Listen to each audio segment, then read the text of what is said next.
প্রতিবেশী দেশগুলোতে দ্বন্দ্ব সংঘাত লাগিয়ে নিজেদের দাদাগিরি ফলাতে চায়। বাংলাদেশের পবিত্র জমিনের 1 ইঞ্চি মাটির দিকেও যদি তাকানো হয়, সকলের মতো সেই চোখ আমরা উপরে ফেলবো। এই ভারতের পানি সন্ত্রাস শুরু হয়েছিল মুজিব ইন্দিরা চুক্তির পরে। স্বাধীনতার পরে শেখ মুজিব এবং ইন্দিরা গান্ধীর যে চুক্তি হয়েছিল, সেটা ছিল ভারতীয় সরকার কর্তৃক বাংলাদেশের সাথে প্রথম এবং সবচেয়ে বড় মস্করা।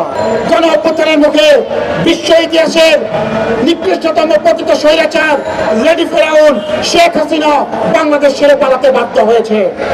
তার পথ ধরে পালিয়েছে সিরিয়ার আরেক স্বৈরশাসক বাশার আল আসাদ, এবং পুরো বিশ্ব আরো একজন নেতাকে পালাতে দেখবে, সে হলো ভারতের বর্তমান প্রধানমন্ত্রী কসাই মোদী। বিশ্বের বুকে সবচেয়ে উগ্রবাদী সরকার হলো ভারতীয় সরকার। তারা প্রত্যেকটা প্রতিবেশী দেশে উস্কানি দিচ্ছে, তারা প্রত্যেকটা প্রতিবেশী দেশকে অস্থিতিশীল করার ষড়যন্ত্র করেছে। নেপাল কিন্তু সংখ্যাগরিষ্ঠ হিন্দু রাষ্ট্র, তারপরেও সেখানে ভারতীয় বিদ্বেষ রয়েছে, কারণ যে সরকার একটি উগ্রবাদী সরকার, তারা শুধুমাত্র প্রতিবেশী দেশগুলোতে দ্বন্দ্ব সংঘাত লাগিয়ে নিজেদের দাদাগিরি ফলাতে চায়। শ্রীলঙ্কায় ব্যর্থ হয়েছে, পাকিস্তানে ব্যর্থ হয়েছে, পুরো উপমহাদেশে দক্ষিণ এশিয়ায় ভারতের কর্তৃত্ব কমে গিয়েছে।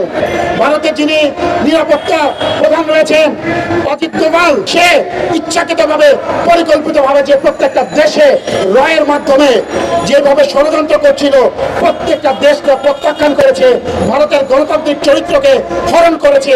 তার জন্য অজিত দোভালের ক্ষমা চেয়ে পদত্যাগ করতে হবে। আপনারা কি জানেন কাশ্মীরে কিভাবে নির্যাতন করা হয়েছে? কাশ্মীরে মুসলিমদের উপর নির্যাতনের সময় তারা জুনায়েদ আহমেদ পলকের মতো ইন্টারনেট বন্ধ করে দিয়েছিল।